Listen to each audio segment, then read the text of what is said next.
ketika saya di Tangerang, saya nengok dia, maaf ya. Itu salah satu pertanyaan ketika saya mau masuk, "Eh, Pak Pendeta bawa donasi berapa?" Ayo, serius loh ini aku ngomong lo. Ya, ketika saya mau menjenguk dia di penjara Tangerang, salah satu pertanyaan ya, "Bapak siapa namanya?" Terus ada mau memberikan donasi tidak? Itu salah satu pertanyaan dia.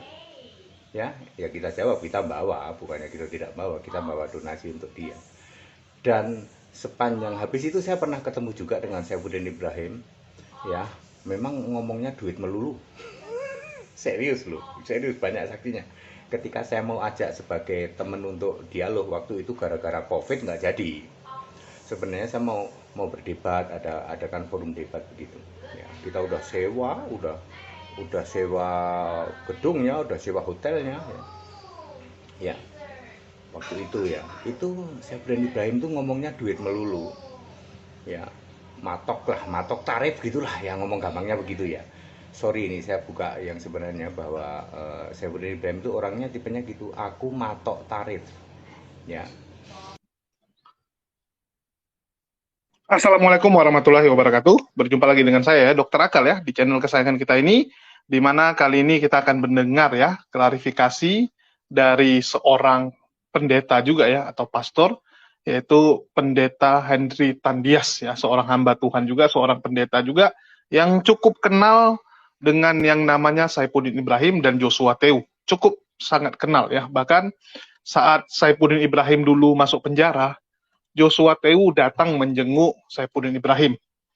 Ya, jadi Henry Tan ini termasuk pendeta yang udah senior, sudah malang melintang di dunia perdebatan lintas agama, ya, seorang hamba Tuhan, seorang pendeta, dan juga kenal cukup dekat dengan Saifuddin dan punya rahasia-rahasia Saifuddin ya, menggenggam beberapa rahasia Saifuddin, bahkan tahu dengan kisah masa lalu Saifuddin, bagaimana kelakuan Saifuddin sebenarnya di belakang live ya, karena yang kita tahu kan ini selama live, kehidupan waktu live, cerita-cerita dia, tapi sebenarnya di belakang layar nih, Saifuddin orang seperti apa, banyak yang nggak tahu pasti, ya, banyak teman-teman yang nggak tahu bagaimana sebenarnya sifat dari Saifuddin Ibrahim.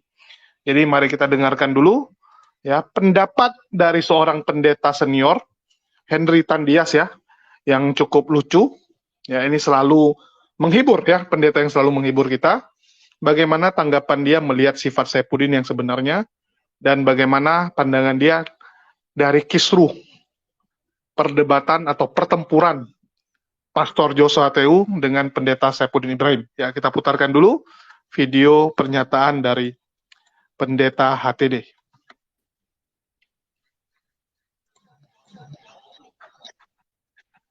Alaihim bisem Yesua Hamasiah, salam sejahtera di dalam nama Tuhan Yesus Kristus. Saya Pendeta Henry Tandianta MBS. Saya akan membuat tayangan meluruskan ya. Bagaimanapun juga ada yang meminta ke saya, beberapa orang meminta ke saya, Pak HTD mbok diluruskan antara JT dengan Saifuddin Ibrahim. JT adalah mantan mentor saya. Ya akhirnya berseberangan tidak masalah ya toh, tetapi beliau adalah mantan mentor saya. Kemudian Saifuddin Ibrahim juga saya mengunjungi beliau ketika dia di Tangerang, di penjara Tangerang ya. Jadi saya akan membuat klarifikasi begini ya. Ini khusus untuk berdua ini yang sedang dalam tanda petik berantem lah ya. Ini jadi makanan empuk saudara-saudara kita di luar Kristenan. Baik, saya ingin kasih tahu demikian ya. Tahun 2018 saya masih gabung dengan JT. Saya kenal Pak JT, tentu saja saya kenal istri beliau. Saya juga kenal anak beliau yang laki-laki namanya Jo. 2018 ya, saya kenal dengan mereka, keluarga mereka. Saya juga tahu, dia tunjukin aku tinggal di sini nih Pak Hen, gini ya. Saya mau kasih tahu, anaknya yang namanya Joe tahun 2018 sudah punya studio.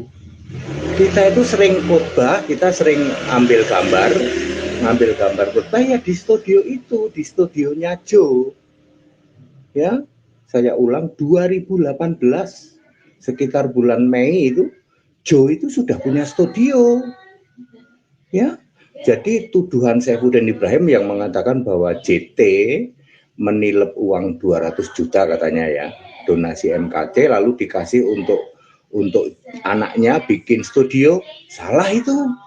2018 Joe itu sudah punya studio. Ya. Kemudian yang nomor 2 ya, bicara soal berzinah atau berselingkuh ya. Matius 5 ayat 28. Jika seseorang itu memandang perempuan lalu ser itu naksir, itu sudah berzina. Makanya ya semua laki-laki berzina, termasuk pendeta, termasuk yang ngomong. Lah kalau kita di mall misalnya ya, kita di mall, terus di mall itu lihat cewek yang maaf nih ya, seksi, pakai rok mini, terus kita ser, itu sebenarnya sudah zina. Ya, semua orang begitu, ya. Ya, semua laki-laki termasuk pendeta, pendeta juga manusia. Masalahnya adalah apakah terjadi eksekusi terus didatengin terus wah dan seterusnya, ya. Kalau cuman ngelihat ser ya, yaitu tidak masalah, tetapi kalau langsung jadi kayak gorila, guling-gulingan, yaitu beda lagi urusannya. Tuduhan bahwa pendeta JT berselingkuh, saya rasa perlu dibuktikan. Ya, saya sama JT kurang lebih sama lah. Kalau lihat kita kan dulu juga sering bareng terus dengan pelayan wanita gitu ya, yang wanita sama lah ya. Ya, otaknya nggak ngeres lah. Saya ini pakai bahasa yang mudah dimengerti. Saya sama JT sering jalan terus sering lihat wanita ya, dalam bahasa yang mudah mengerti, otaknya tidak ngeres. Ya, perhatikan baik-baik ya. Saya memberi kesaksian bahwa untuk urusan wanita masih wajar lah orang lihat terus ser itu, semua laki-laki seperti itu. Tetapi untuk menjadi eksekusi tidak, karena buktinya Pak JT juga berumah tangga baik-baik saja, bahwa di dalam rumah tangga itu ada sedikit keributan, semua rumah tangga juga begitu. Ya, saya ingin mengatakan bahwa Pak Pendeta JT untuk urusan ini ya masih termasuk golongan yang wajar ya. Ya semua laki-laki kadang-kadang begitulah. Tetapi buktinya rumah tangganya juga tetap dari dulu istrinya juga itu ya, dan mereka mesra kok kalau itu ya. Do you want to grow your YouTube channel? Do you want to earn more views, more subscribers, more watch time? Kemana-mana diajak kok, tapi ada orang yang cemburu, yang itu wajar. Jadi untuk kasus ini saya bukan mau membela siapa-siapa, kebetulan saya mengalami sendiri dengan Pak JT ya. Saya mengalami sendiri, rumah tangganya oke, bahwa sering ribut ya, semua rumah tangga juga ada aja ributnya, tapi kan buktinya masih bersatu suami istri kok ya. Ya, salam untuk Pak JT, untuk Ibu Esther ya, Ibu Esther, saya kenal baik dengan Bu Esther, saya kenal baik dengan Pak JT, dengan anaknya juga, bahkan saya secara khusus diajak keliling-keliling ya loh. Pak Hen, tuh anak saya di situ, ini saya di sini, ini saya di sini.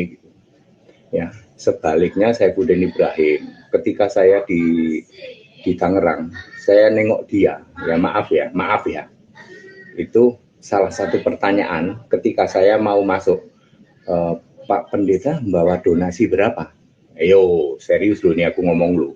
Ya, ketika saya mau menjenguk dia di penjara Tangerang, salah satu pertanyaan ya, Bapak siapa namanya, terus ada mau memberikan donasi tidak? Itu salah satu pertanyaan dia.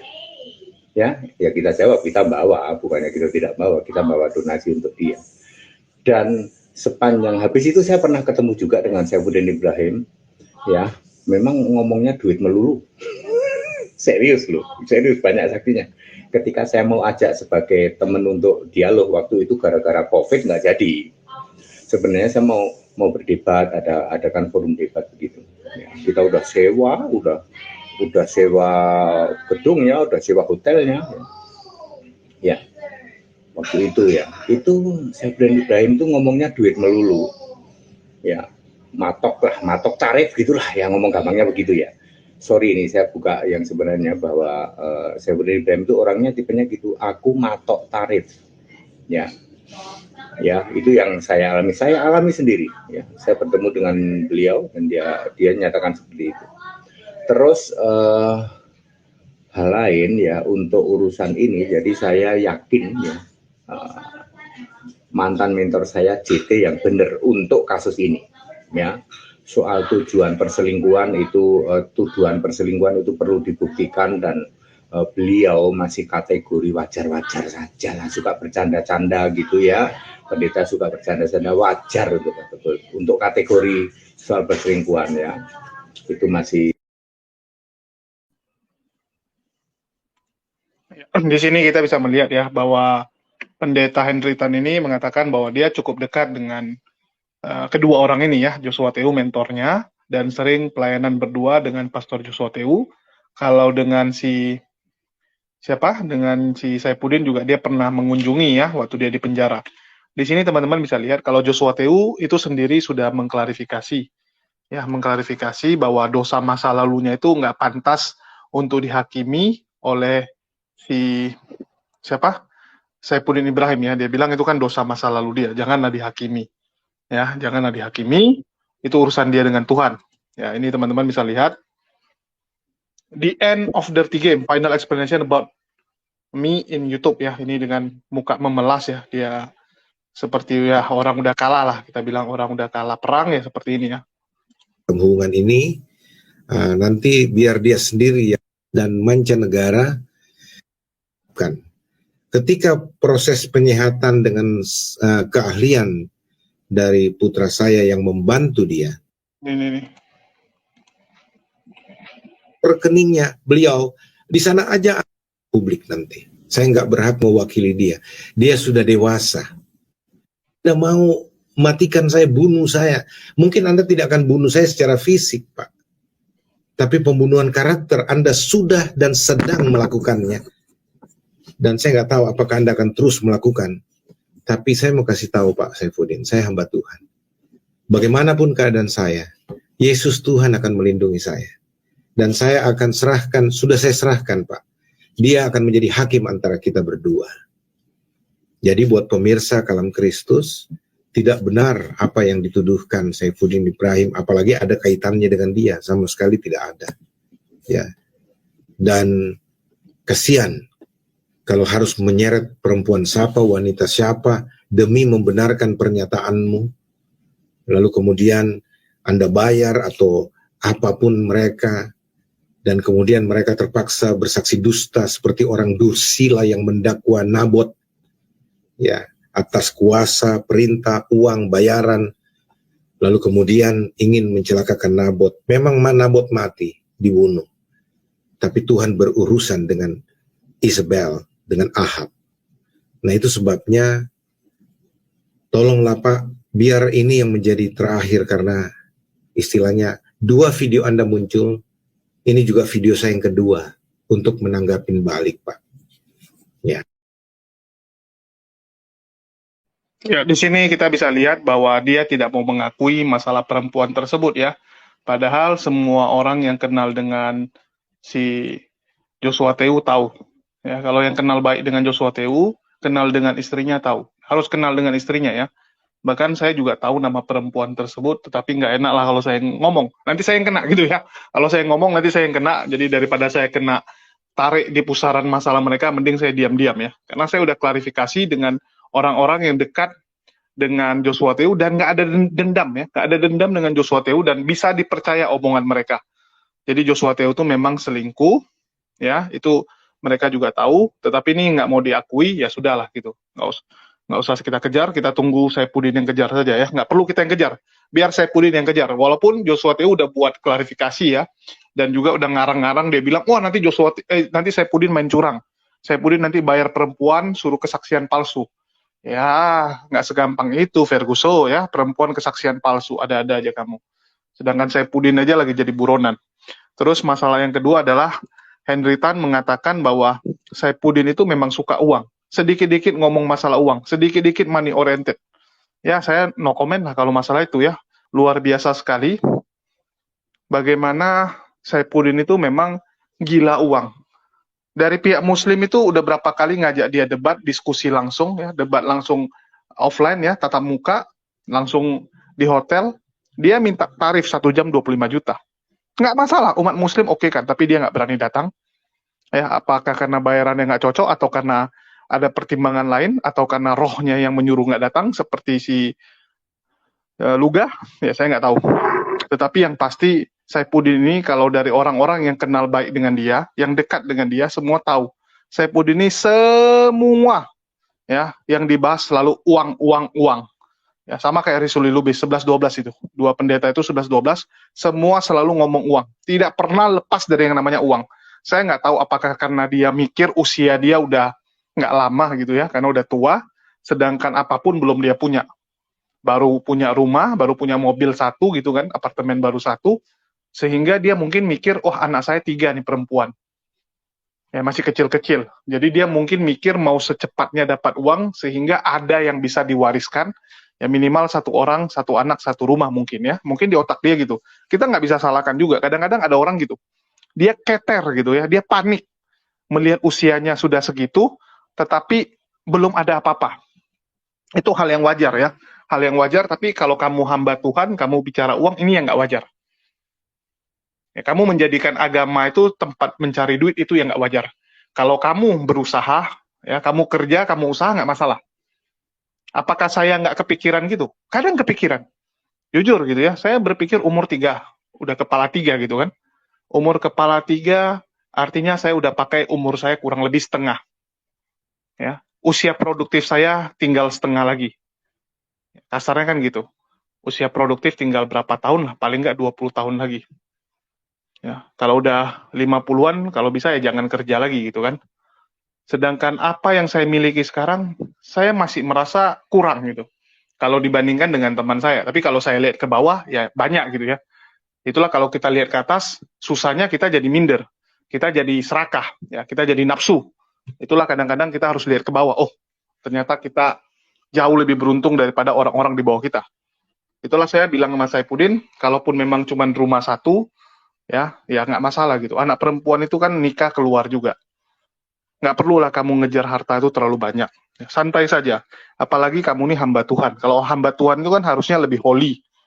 Ya, lebih berpikir hidup itu dijaga Tuhan. Dibandingkan kalau kita nih yang orang-orang awam, orang-orang biasa gitu kan, kecemasannya jauh lebih besar, itu wajar. Tapi kalau Saipudin itu dikit-dikit ngomong uang nggak pantas lah saya bilang. Ya, kalau memang seperti itu cara pikir kamu, mending lepas jubah. Saya katakan mending lepas jubah jadi pengusaha aja. Toh dari selama ini komat kamit, udah terkumpul lumayan duit. Udah banyak uang yang dia kumpulkan kan. Relasinya juga udah lumayan banyak. Channel YouTube-nya udah besar karena dia sekarang lagi kena skandal, lagi kena masalah. Ya, kumpulkanlah duit sebanyak mungkin, jadikan itu modal. Jadikan modal untuk usaha yang lain. Kalau orientasi kamu uang, lepas aja jubah. Daripada kamu jadi batu sandungan kekristenan, nanti kamu ketemu Yesus makin digetok kepala kamu. Ya, seharusnya kamu masuk neraka, istilahnya cuma dicebur ke dalam kolam api, ini nanti Yesus yang ceburin gitu. Udah diceburin, dikeluarkan, diceburin, keluarkan lagi. Ya, benar-benar nanti kamu disiksa sama Yesus. Jadi, mending segera bertobat lah Pak Saipudin, lepas jubah. Ini saya nggak bahas karena saya Muslim gitu ya, tapi saya bilang secara, kita bicara ini ya, kemanusiaan. Ya, kita bicara kemanusiaan, yang Anda lakukan itu udah nggak wajar. Bahkan orang-orang Kristen aja bilang kamu tuh pendeta uang gitu. Pendeta mata duitan. Itu batu sandungan yang sangat ngeri. Jadi sebelum Anda dihukum lebih jauh sama Yesus, mending Anda bertobat, lepas jubah. Ya, kalau memang Anda nggak bisa ngontrol nafsu akan uang, ya, nafsu akan mamon itu. Itu aja sih dari saya ya. Ini satu video yang bagus dari pendeta HTD ya. Pendeta HTD yang kenal baik dengan mereka berdua. Ya, jadi di sini saya cuma bilang, yang satu, JT memang selingkuh kalau berdasarkan data-data yang saya miliki. Ya, terus yang kedua, kalau Saipudin itu gila uang, itu memang benar. Ya, bukan HTD saja yang bilang, Tetapi beberapa orang yang kenal dengan dia, dengan Saifuddin sama. Ya, sifat orang tuh bisa kita lihat dari cara dia ngomong, cara dia bersikap, cara dia dalam menghadapi masalah gitu. Ya, jadi semoga ini menjadi pelajaran bagi kita semua, ya, agar menjauhi sifat-sifat keburukan dari orang-orang ini. Ya, ambillah hikmahnya, ambillah pelajaran dari orang lain. Nggak perlu kita yang jatuh ke dalam masalah, nggak perlu kita yang jatuh dalam dosa, baru kita bangkit dan bertobat. Jadikan pengalaman orang lain tuh sebagai motivasi dan pengalaman kita, ya. Nggak perlu kita yang ngalaminya sendiri. Ya, cukup kita dengar, kita pelajari, supaya kita nggak jatuh ke tempat yang sama. Ya, itu aja dari saya. Makasih buat semuanya. Wassalamualaikum warahmatullahi wabarakatuh. Sampai jumpa di lain kesempatan.